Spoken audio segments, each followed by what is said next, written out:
sana. Tayari mlishapanda miti mingine mingi na mkaweza kuitunza na imekuwa. Kwa sina mashaka hata hii tuliyopanda leo itakuwa, tena itakuwa vizuri sana. Hatuna haja ya kusukumana katika kuitunza hii. Tujitolee, tutenge muda. Mwalimu wa mazingira yuko hapa.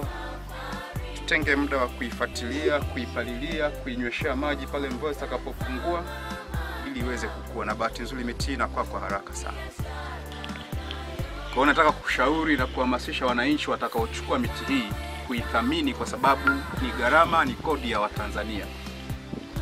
TFS kama wakala hawana fedha. Fedha zote zinatokana na kodi wanayolipa Watanzania.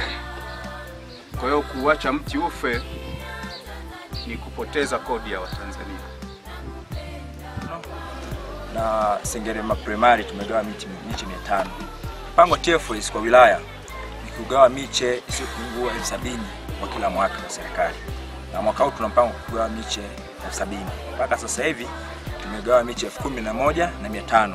Bado miche 58,500.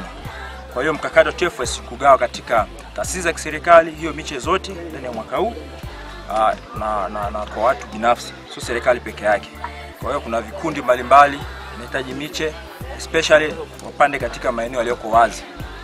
Na tunatoa elimu sana kwa watu ambao wanachukua miche kwamba tutaifuatilia tuone output ni nini, kwamba wamepanda maeneo yapi na miti imefikia wapi. Na tutakuwa tunawatembelea mara kwa mara, natoa elimu jinsi ya kupanda na jinsi ya kuisimamia, kuimanage ile miti mpaka kukua. Hivyo basi tunatoa tu rai kwa wale wanaokata miti bila vibali, waombe vibali kwa miti ambayo imeshakuwa, wasijikatie tukiolela, na pia wasikate miti pasipo vibali. La sivyo sheria kali zitachukuliwa dhidi yao.